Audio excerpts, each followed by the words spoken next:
¿Cómo identificamos a un cristiano? ¿Cómo sabemos que es un cristiano?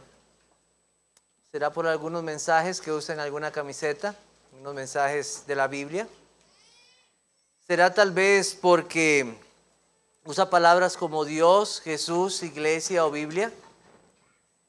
¿Será por una persona que de vez en cuando visita una iglesia?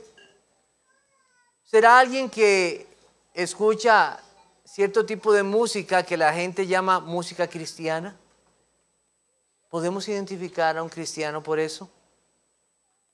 Me gustaría ofrecer una respuesta a esta pregunta. Es un pecador que, salvado por la gracia de Dios, es santo en toda su manera de vivir, sabiendo que el Hijo de Dios por amor fue destinado en la eternidad a morir y pagar el precio de su salvación, y entonces expresa fe y esperanza en Dios, quien resucitó a su Hijo. Esta es una respuesta que yo podría dar basada en 1 de Pedro 1, 18 al 21, que estudiamos la semana pasada. El pastor Paul Washer dijo que los cristianos verdaderos son como animales raros, cuesta encontrarlos, pero sí hay. Sí hay hombres y mujeres que son verdaderamente personas que han nacido de nuevo y viven en santidad para la gloria de Dios. Pedro nos ha dado evidencias para encontrarlos en medio de este mundo. Esos que esperan la venida de Cristo son reconocibles. Y esto es algo que se deriva de estos pasajes, pero el énfasis principal de los pasajes que hemos visto en 1 de Pedro es Cristo, es el Padre, es el Hijo que dio su sangre preciosa y el Padre que envió a un Hijo y lo resucitó de entre los muertos. Es el mensaje del Evangelio. No es tanto nosotros, es Dios, es su Hijo. Es ese mensaje maravilloso que hemos escuchado y estudiado en estos días. El poder del Evangelio. Así termina el capítulo 1 con el Evangelio, mencionándolo el apóstol Pedro. Ese Evangelio que hace que las personas crean. Ese Evangelio que transforma vidas y ahora viven para obedecer a su Salvador. Les invito a abrir sus Biblias en 1 de Pedro, capítulo 1, versículos 22 al 25. 1 de Pedro, capítulo 1, 22 al 25. Leo para ustedes. Dice: habiendo purificado vuestras almas por la obediencia a la verdad, mediante el Espíritu, para el amor fraternal no fingido, amaos unos a otros entrañablemente de corazón puro, siendo renacidos no de simiente corruptible, sino de incorruptible por la palabra de Dios que vive y permanece para siempre. Porque toda carne es como hierba y toda gloria del hombre como flor de la hierba. La hierba se seca y la flor se cae, mas la palabra del Señor permanece para siempre. Y esta es la palabra que por el Evangelio os ha sido anunciada. La palabra de Dios y su naturaleza para dar vida. Dios determinó que la forma en que conozcamos el Evangelio sea por su palabra. No fue por medio de ángeles, no fue por medio de su creación, fue por la palabra de Dios, la cual hoy tenemos de forma escrita. Desde Génesis nosotros encontramos la palabra de Dios. Por la palabra de Dios fueron hechos los cielos y la tierra, dice la palabra de Dios. Adán y Eva conocieron la palabra de Dios. Ellos entendieron la palabra de Dios. Entendieron el mandamiento de Dios. Pero como nosotros sabemos, ellos desobedecieron la palabra de Dios. Desobedecieron el mandato del Señor. Pero Dios no dejó de hablar a los hombres. Aún después de haber pecado, Él les prometió un Salvador que vendría. Y eso nosotros lo sabemos por medio de su palabra. Dios cumplió su promesa. Y entonces estos hombres y mujeres, a cuales Él determinó salvar desde la eternidad, conocen este precioso mensaje a través de su palabra. Y es por la misma palabra de Dios, como nosotros acabamos de leer aquí, que los hombres son nacidos de nuevo. Han nacido por la palabra de Dios. El nuevo nacimiento es algo necesario para todos los hombres. El Señor Jesucristo le dijo a Nicodemo, aquel hombre, aquel principal entre los fariseos: os es necesario nacer de nuevo. Esas fueron las palabras. No lo consideres como una opción. Te es necesario nacer de nuevo.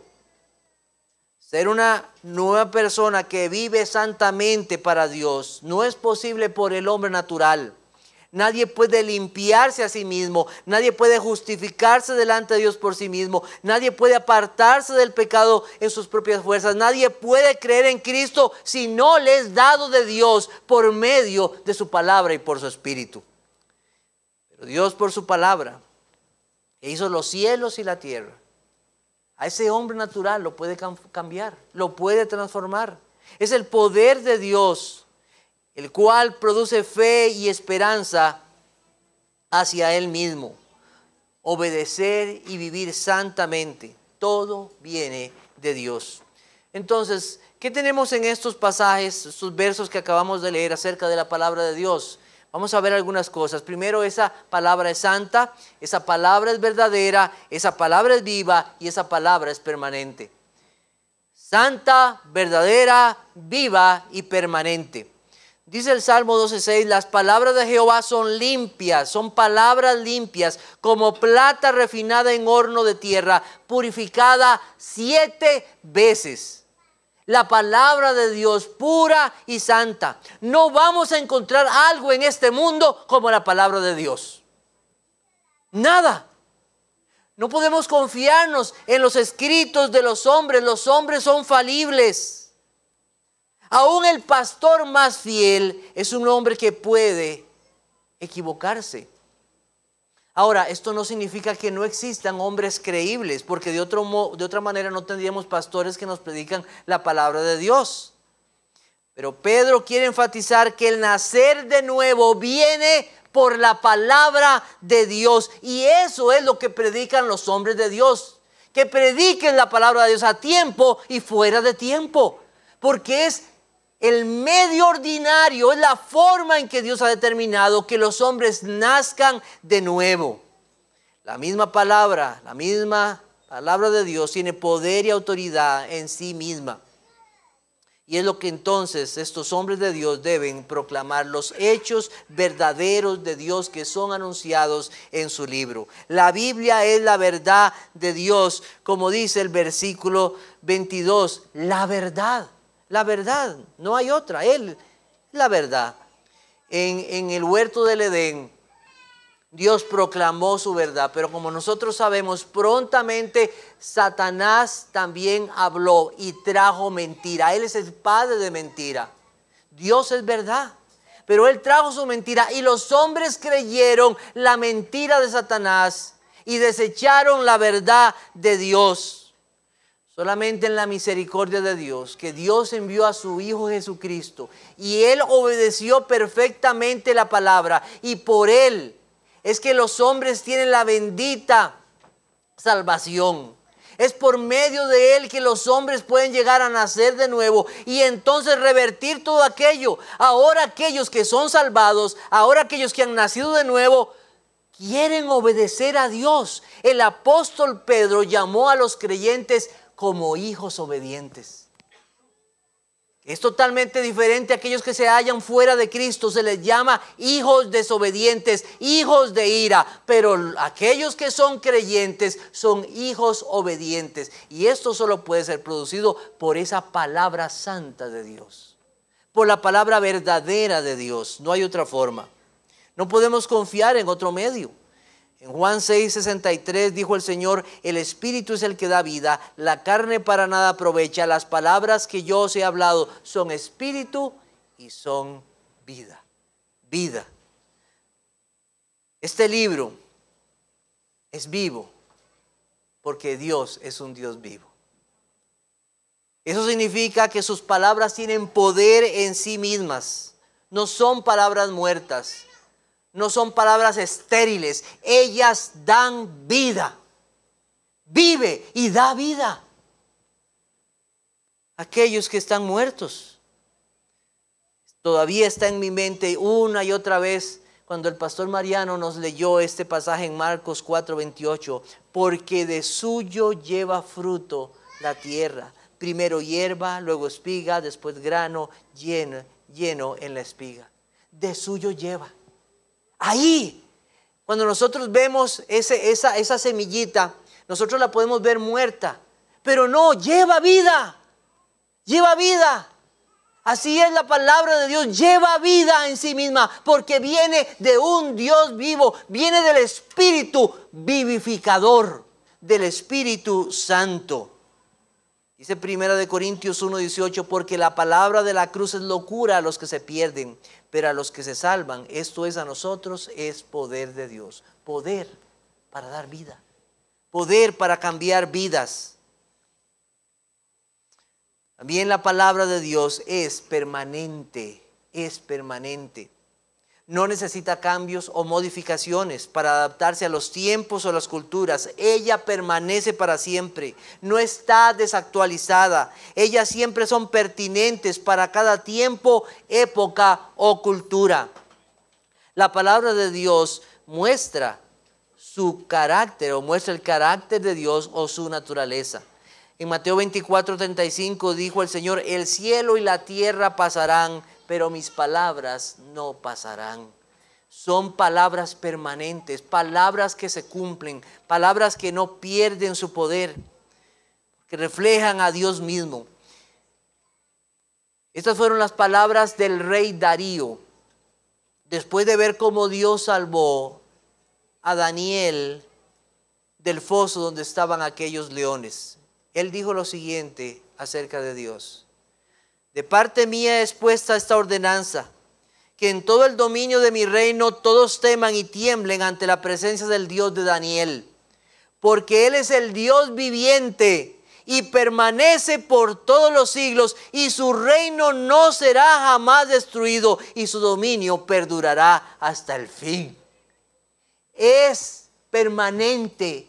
Viene de un Dios vivo. Esta es la palabra de Dios. Nadie la podrá destruir, nadie la podrá cambiar. Y todos aquellos que se atrevan a cambiar palabras o el sentido de las palabras, la Biblia dice que Dios quitará su nombre del libro de la vida.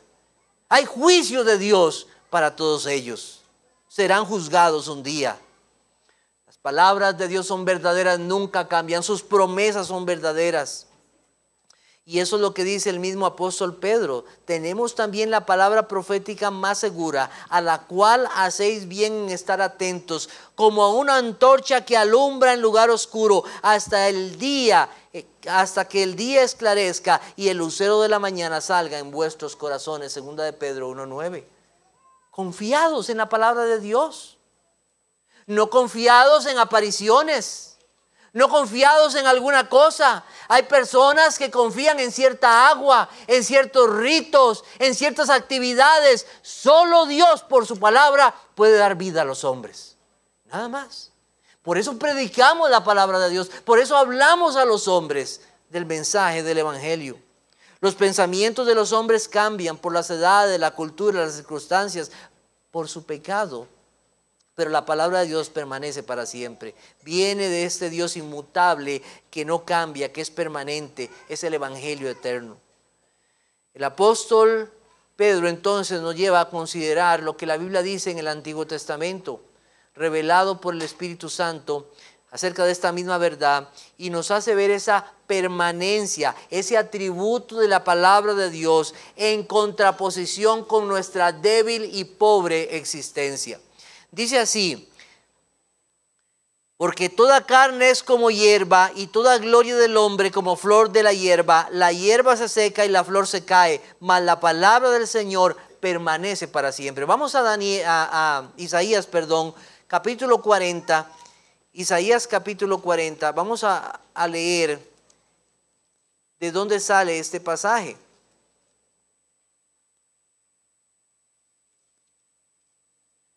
Isaías 40, y voy a leer del verso 3 hasta el 10.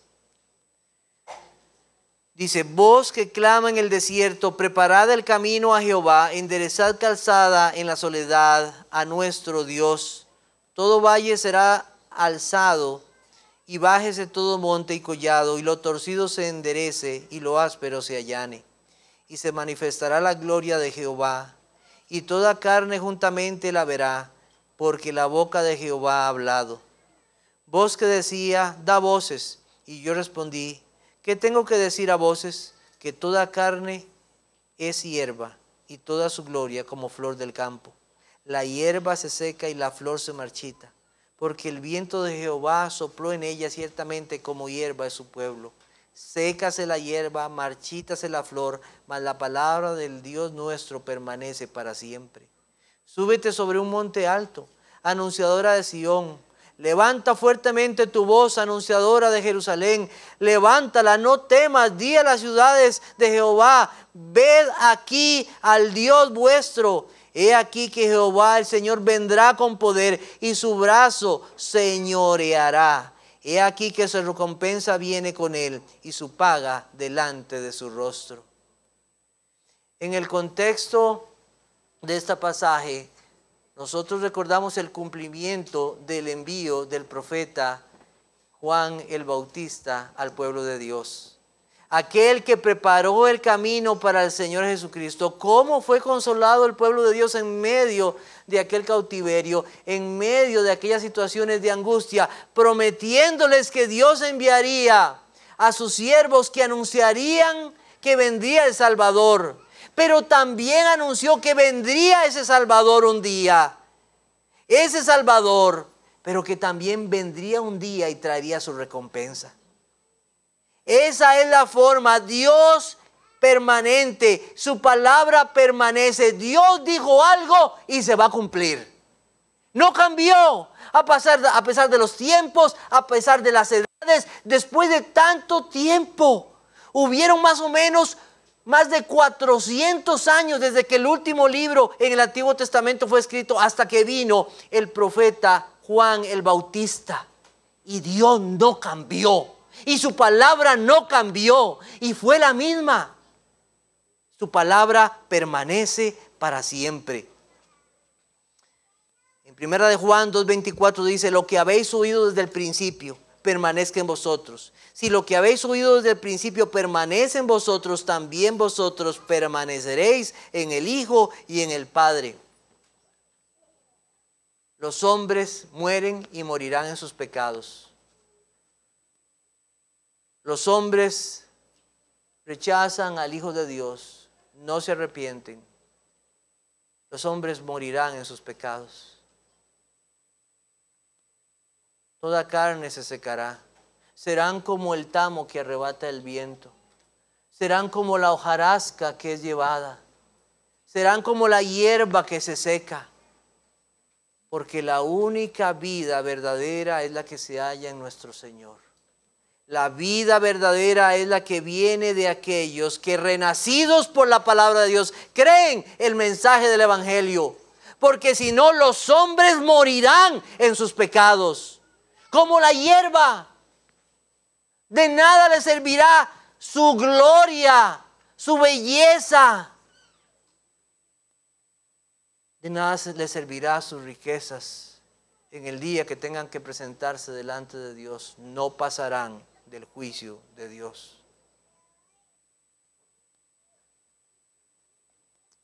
La palabra es santa, verdadera, viva y permanente para siempre. Y por ella es que se asegura que los nacidos de Dios tendrán vida y perdón, porque Cristo con su sangre selló ese pacto que había anunciado. Nuestra salvación está asegurada porque así lo dice la palabra de Dios. Verdadera, santa, permanente. La palabra de Dios. ¿Qué hacen entonces esos que han nacido por la palabra de Dios? Los nacidos por la palabra de Dios obedecen para el amor. Obedecen para el amor. Primera de Pedro, capítulo 1, versículo 22 dice, habiendo purificado vuestras almas por la obediencia a la verdad mediante el Espíritu, para el amor fraternal no fingido, amaos unos a otros entrañablemente de corazón puro. Nadie puede obedecer verdaderamente con todo su ser si no ha nacido por la palabra de Dios. Todo aquel que ha recibido la fe salvadora inmediatamente obedece al Señor. La semana pasada el pastor Ronnie en el mensaje de la noche hablaba de esto, que lo que corresponde a la verdadera fe es una obediencia. Están unidas, no están separadas. En 1 de Pedro 1:2 dice, elegidos según la presciencia de Dios, Padre en santificación del Espíritu, para obedecer. ¿Elegidos para qué? Para obedecer. ¿Para qué te salvó el Señor? Una buena respuesta sería, para obedecerle. Para obedecerle. Porque en tus fuerzas no podías. Fue Dios quien por el nuevo nacimiento, por su palabra, da a las personas la capacidad para obedecer. Los salvados, los santos, aman y obedecen los mandamientos del Señor. Los santos aman a Dios y aman sus mandamientos. Habiendo purificado vuestras almas por la obediencia a la verdad. La obediencia a la verdad. Una de las evidencias inmediatas del nuevo nacimiento por la palabra de Dios es esa obediencia para amar a los hermanos. En Juan 13:35 dice el Señor, en esto conocerán todos que sois mis discípulos, si tuviereis amor los unos por los otros. En esto conocerán, en esto conocerán. La Biblia dice que Saulo, después de ser convertido por el Señor camino a Damasco, él trataba de juntarse con los discípulos. Trataba de juntarse.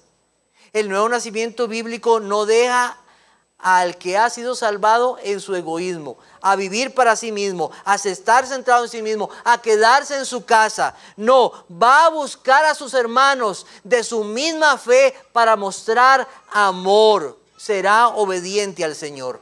Vamos a buscar Primera de Juan, capítulo 3. Les invito a buscar Primera de Juan, capítulo 3, versículos del 10 al 18. Un poquito más adelante, nada más. Dice así, en esto se manifiestan los hijos de Dios y los hijos del diablo. Todo aquel que no hace justicia y que no ama a su hermano no es de Dios. Porque ese es el mensaje que hemos oído desde el principio, que nos amemos unos a otros. No como Caín, que era del maligno y mató a su hermano. ¿Y por qué causa le mató? Porque sus obras eran malas y las de su hermano justas. Hermanos míos, no os extrañéis si el mundo os aborrece. Nosotros sabemos que hemos pasado de muerte a vida en que amamos a los hermanos. El que no ama a su hermano permanece en muerte. Todo aquel que aborrece a su hermano es homicida, y sabéis que ningún homicida tiene vida eterna permanente en él. En esto hemos conocido el amor, en que Él puso su vida por nosotros. También nosotros debemos poner nuestras vidas por los hermanos. Pero el que tiene bienes en este mundo y ve a su hermano tener necesidad y cierra contra él su corazón, ¿cómo mora el amor de Dios en él? Hijitos míos, no amemos de palabra ni de lengua, sino de hecho y en verdad. Una evidencia clara para reconocer a esos que han nacido de nuevo. Aman, son obedientes en amar a sus hermanos. ¿Cómo reconocemos entonces a estos creyentes? Voy a agregar algo más a lo que escribí. ¿Qué es un cristiano? Es un pecador que es salvado por la gracia de Dios, es santo en toda su manera de vivir, sabiendo que el Hijo de Dios por amor fue destinado en la eternidad a morir y pagar el precio de su salvación, y entonces expresa fe y esperanza en Dios, quien resucitó a su Hijo, y obedientemente ama a sus hermanos. Ya nos les agregamos un poco más. Se reconocen. El apóstol Pablo, escribiendo a Tito, dice lo siguiente acerca de nuestra condición sin Cristo. Escuchen lo que dice. Dice Tito 3:3, porque nosotros también éramos en otro tiempo insensatos, rebeldes, extraviados, esclavos de concupiscencias y deleites diversos, viviendo en malicia y envidia, aborrecibles y aborreciéndonos unos a otros. Esa es la forma en cómo se describe aquellos que están sin Dios, que no tienen esperanza, que no han nacido de nuevo, aborrecibles y aborreciéndonos unos a otros. No hay amor, no hay verdadero amor, en envidias, en egoísmos. Pero gracias a Dios por su bondad, que no nos deja en esa condición. En el momento en que nos da vida, nos capacita para obedecer en amor. En amor. Hermanos, los santos aman primeramente a Dios y aman a sus hermanos. Si vemos ampliamente esta verdad del amor, es evidente que la vida cristiana no puede llevarse en soledad. Todo creyente obedientemente va a buscar una iglesia. Sabe que no es mandado a vivir aislado o sin la compañía de otros santos. Es el Señor diciéndonos que el verdadero nacimiento da como una de sus primeras evidencias la obediencia que lo lleva a amar a los que Dios ha salvado como lo hizo también con Él. Tienen la misma fuente de nacimiento, la palabra de Dios. Es un amor de hermanos, lo cual el mismo apóstol Pedro va a enfatizar. Finalmente, sed todos de un mismo sentir, compasivos, amándoos fraternalmente, misericordiosos, amigables. Eso en 1 de Pedro 3:8. Entonces el apóstol Pedro da características acerca de este amor. Y una de las cosas que dice es que es un amor no fingido. Es un amor sincero. Creo que una de las cosas que muchas veces nos frustra es comprar un artículo que nos dijeron que era verdadero cuando vimos que es algo falsificado. Ay, estas tenis de marca. Y ustedes han visto esos videos, cómo reconocer si es de marca. Entonces búsquele aquí, vea que la forma, ¿verdad? Y vea esto. Ay, me vendieron algo falso. Es algo, ¿verdad? Que uno entra en frustración, algo fingido. Uno espera que cuando una pareja se casa, hay un amor verdadero. Qué terrible sería después para esa persona saber que te casaste conmigo por la plata. Esto era fingido, no era por mí, era por mi dinero. Pero los esposos mejor sean pobres. No es tener razón, ¿verdad? No es eso. Hay que cuidar a sus esposas, que Dios les provea. Pero la razón no es el dinero o algo. Es verdaderamente la persona.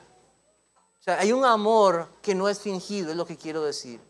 Es un amor sincero, es un amor verdadero, no es un amor hipócrita. ¿Cómo son los hipócritas? Los hipócritas dicen una cosa, pero hacen otra. Esos son hipócritas. El Señor habló de los hipócritas, dijo, ay de vosotros hipócritas. Decían amar a Dios, pero no amaban a Dios. Era falsedad sus vidas, falsedad. Dios es un Dios verdadero, Dios es un Dios que nos ama. Él dijo que enviaría a su Hijo, ¿y qué hizo? Envió a su Hijo y nos mostró su amor. Y nos mostró su amor.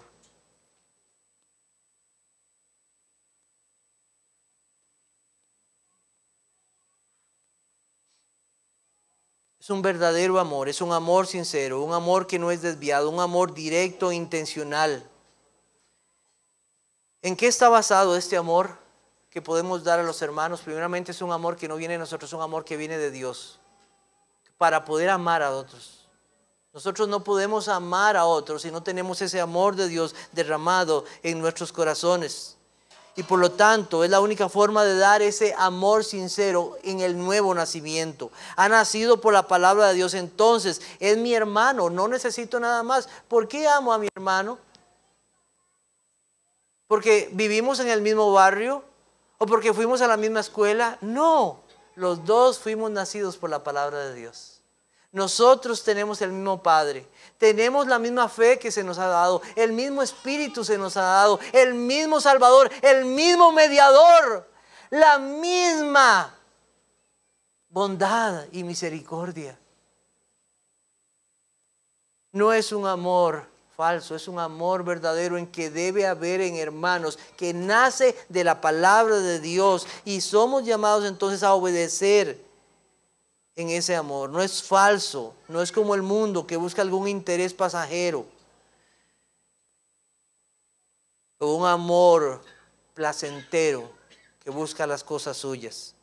El amor que viene de Dios es verdadero porque viene de la palabra de Dios. Es un amor verdadero y permanente porque viene de la palabra de Dios. Está fundado en Dios mismo y Él nos llama entonces a obedecerle.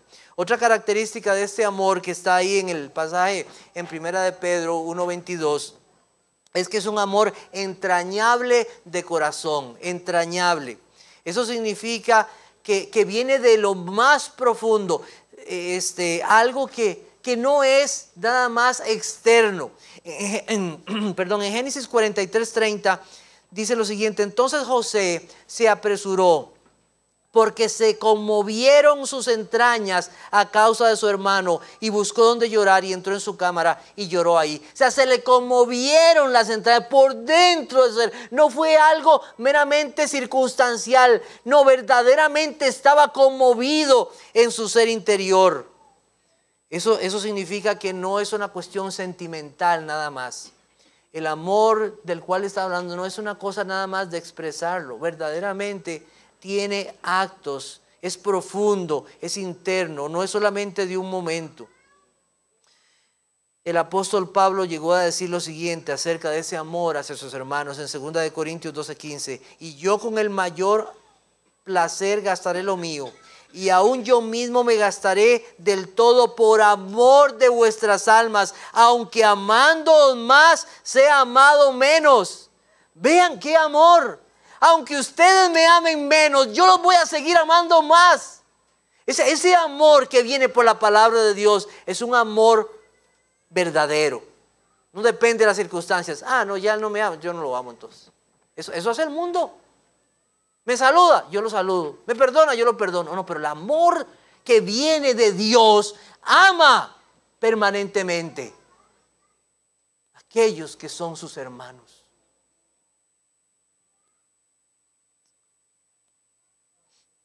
Sigue amando, sigue dándose, no es superficial, no es externo, viene de Dios, viene del nuevo nacimiento. Un amor así perdona la falta, un amor así borra las tensiones, un amor así anula la enemistad, un amor así destierra el odio. Este amor cubre multitud de faltas, este amor solo lo podemos aprender de aquel que es la fuente de amor, Dios mismo, de Dios mismo. Hay pasajes tan explicativos que nos hablan de ese amor como 1 de Corintios 13, donde se nos dice que el amor no busca lo suyo, que el amor es sufrido, no guarda rencor, todo lo soporta, se goza de la verdad, cree al hermano, espera y no se apresura, no se jacta, no tiene envidia. ¡Qué amor! Ahí se nos da muchas explicaciones acerca de ese amor. El fruto del Espíritu Santo en una persona, ¿sabe cuál es? Amor. Amor.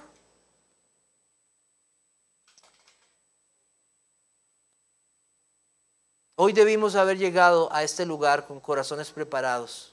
¿Se sabe bien? Una de las cosas que hacemos cuando venimos al día del Señor es venir con el corazón preparado. Creo que una buena forma de preparar el corazón para este día del Señor, ayúdame a amar más a mis hermanos.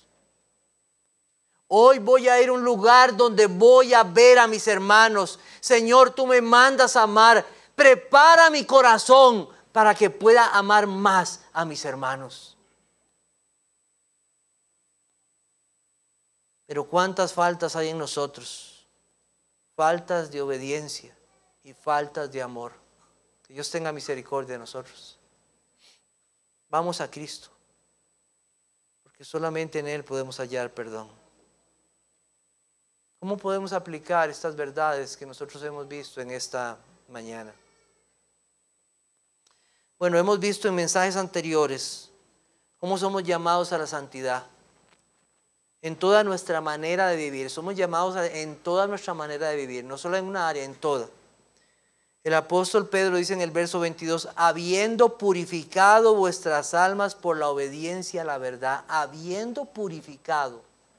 Estamos hablando de santidad. Vean, no hay santidad si no hay obediencia. Queremos buscar santidad en esta iglesia. Ejercitemos la obediencia. ¿O qué creen que la santidad va? No, no, no. Esa santidad que Dios demanda de su pueblo es una obediencia a Él, a sus mandatos, a su palabra. Queremos más pureza. Ejercitemos esa obediencia hacia Dios. ¿Está usted obedeciendo a Dios como un hijo obediente, como esos que han nacido de nuevo por la palabra de Dios? ¿Cómo podemos comenzar aquí? Comencemos por sus mandamientos. Porque aquellos que verdaderamente han nacido de nuevo obedecen y obedecen sus mandamientos. Una verdadera obediencia se mostrará en amor a Dios y amor a sus hermanos. La obediencia al Señor renuncia a sus propósitos para encontrar gozo y deleite en los propósitos de Dios para su vida. Dios nos llama a ser santos porque Él es santo. ¿Está usted viviendo en ese mandamiento? Estamos buscando una vida que aborrece el pecado y ama más a Cristo. Más que buenas intenciones, porque podríamos tener muchas intenciones. Ay, Señor, ¿cómo quiero esto? ¿Cómo anhelo el otro? Que Dios nos incline y arrodillados delante de Dios y en una verdadera sinceridad, digámosle, Señor, yo quiero ser obediente a ti. Dios se complace de la obediencia. Hay personas que creen que van a engañar a Dios. Creen que con una ofrenda van a engañar a Dios. O con algún cierto o actividad o algo, creen que van a engañar a Dios. Dios se complace primeramente en la obediencia a Él. Quiero invitarlos a buscar 1 Samuel 15. 1 Samuel 15.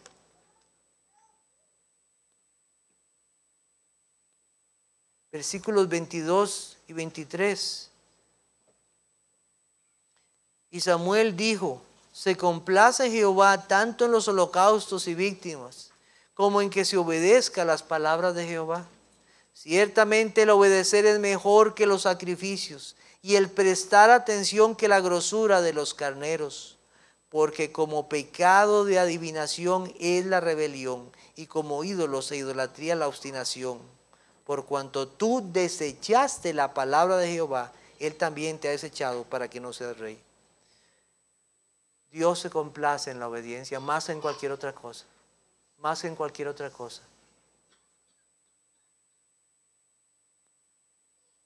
Hay muchos pasajes en la Biblia que nos hablan directamente de la obediencia. Colosenses 3:20, hijos, obedecer a vuestros padres en todo porque esto agrada al Señor. Niños, ¿ustedes sabían esto? ¿Sabían que Dios se agrada de que se le obedezca? Y Él les dice, obedezcan a sus padres. Obedézcanlos. Esto agrada al Señor. En Hebreos 13:17 dice, obedeced a vuestros pastores y sujetaos a ellos. Una iglesia que obedece a sus pastores. Y cuando el hermano le dice, hermano, a través de la palabra es esto y esto, Dios se agrada de esa obediencia. Efesios 6:5, siervos, obedeced a vuestros amos terrenales con temor y temblor, con sencillez de vuestro corazón como a Cristo. Esa obediencia que también se debe en su trabajo. Dios se agrada de una vida de obediencia en toda nuestra manera de vivir. Es que toda nuestra manera de vivir debe ser una obediencia. Si queremos esa santidad, ejercitemos la obediencia. Obediencia es creerle a Dios al final. Es creerle a Dios. Es creer a su palabra que es verdad, que es santa, que es permanente.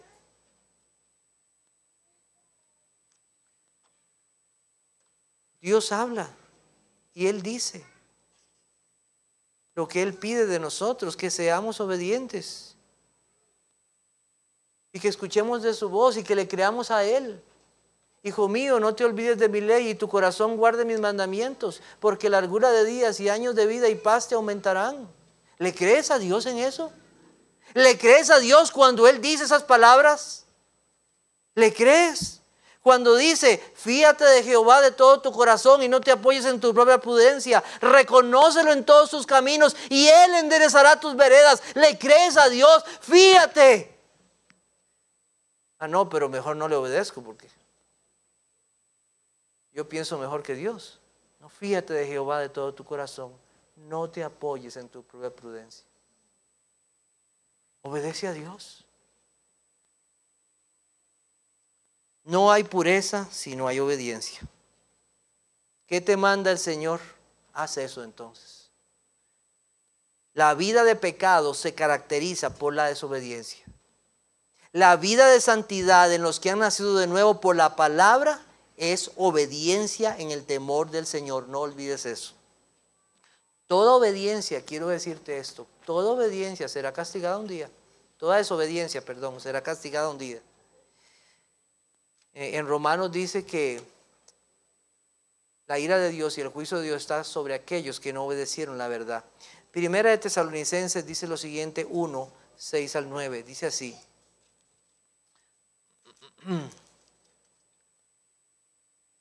Dice,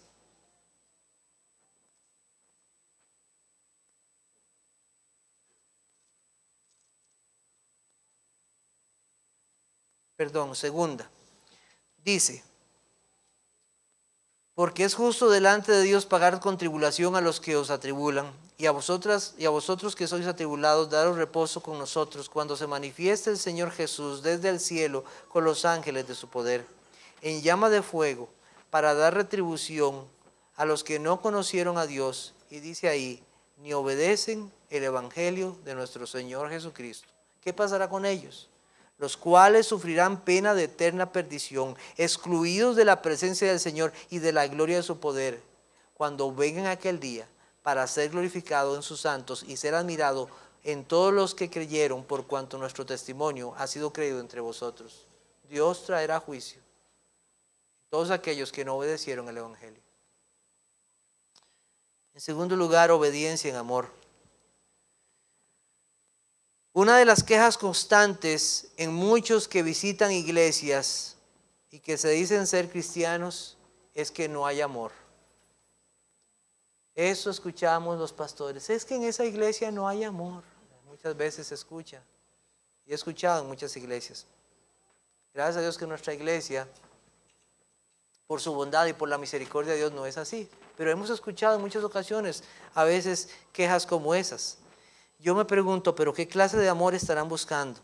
¿Estarán buscando un tipo de amor de aquel que solo se preocupa por mí? Y que estén ocupados solamente en mí. Entonces ahí sí hay amor, porque están ocupados en mí. Pero yo me pregunto, ¿verán amor cuando un hermano le amonesta por su pecado? Cuando un hermano en la bondad del Señor le muestra que estás mal delante de Dios y que no estás obedeciendo la verdad, ¿verán amor en eso? ¿Verán amor? Verán también aquellos que dicen que falta amor en la falta de asistencia de ellos a los cultos, al día del Señor, porque el Señor habla de que no dejemos de congregarnos como algunos tienen por costumbre, y en el contexto de ese pasaje dice que hay un lugar, ese día en que nos congregamos, que nos estimulemos al amor y a las buenas obras. Nos estimulamos al amor en ese día. Cuando yo me congrego aquí con mis hermanos, yo obedezco al Señor y quiero mostrar mi amor a mis hermanos. ¿Cuántos han pensado no venir porque no quiero? No es porque no puedo, porque no quiero, porque otra cosa, que yo estoy faltando en el amor a mis hermanos, no estoy siendo obediente al Señor. Amor en orar unos por otros, conocer sus necesidades y cuidar de nuestros hermanos, eso es algo que está implícito y es algo que no debería faltar entre nosotros. ora por sus hermanos, se envía una lista de oración, se ora por esos hermanos, conoce a esos que están en necesidad y según sus posibilidades ayudarlos. Esto de dar, no solamente para los que tienen más recursos. Hay uno dice, es que los que tienen plata sí, mejor que ellos den. No, eso es algo de todos, el Señor lo manda a todos.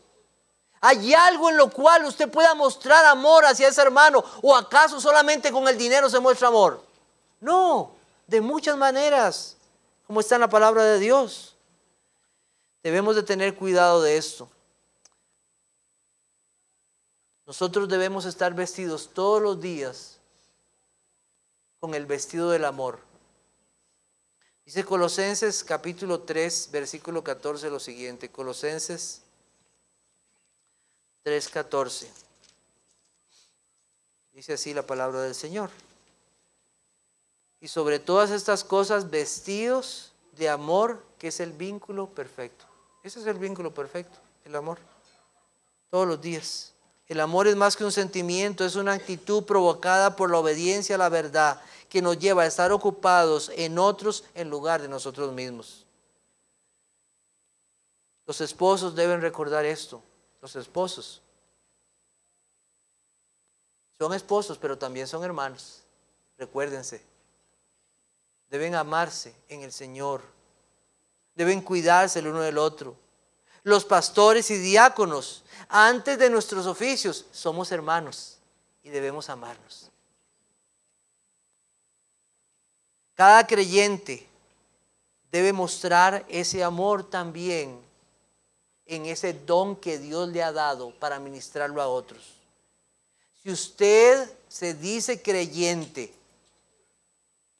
el Espíritu Santo le ha dado y al menos le ha dado un don para servir a sus hermanos. Y si usted no está usando ese don que Dios le ha dado, usted no está mostrando amor a sus hermanos.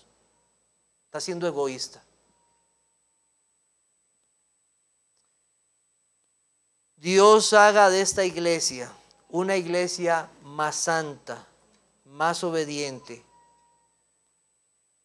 y en un amor fraternal cada vez mayor. Dios bendiga su palabra. Amén. Vamos a orar.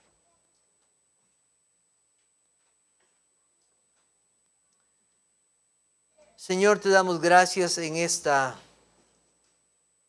mañana por habernos traído a este lugar. Gracias, Señor, por tu palabra, que es permanente, que es verdadera, que es santa. No hay como ella. Y es lo que deseamos como siervos tuyos predicar siempre. Los hombres no van a ser cambiados de otra manera, es por tu palabra. No van a nacer de otra manera, solamente por tu palabra. Y eso pedimos, Señor, que al escuchar el mensaje del Evangelio, tú cambies vidas para tu gloria. ¿Cuántas faltas hay en nuestras vidas, Señor? Desobediencias. ¿Cuánto tiempo? En desobediencias, lejos de ti, escuchando lo que tú mandas y siguiendo nuestro propio camino de rebeldía, aborreciéndonos, pensando solo en nosotros mismos. Tú traerás a cuenta, Señor, todo pecado. Como las flores que se secan y se pudren, como la hierba que se seca y es llevada, así terminarán todos aquellos que no obedecen a tu verdad, todos aquellos que no obedecen a tu evangelio. Pon este peso en sus almas y hazlos ver la necesidad de ir a ti y obedecerte. Cambia sus vidas para gloria de tu nombre. Haz de esta iglesia, Señor, en tu bondad una iglesia más santa, una iglesia que obedezca cada vez más tu palabra y que mostramos esa obediencia en amor unos por otros. Líbranos del egoísmo, líbranos de la envidia, líbranos de pensar solo en nosotros. Haznos cada vez más como aquel que murió por nosotros. en amor, mostrando al mundo que verdaderamente somos hijos tuyos. Te damos gracias en esta mañana, para la gloria de tu nombre lo pido. Amén.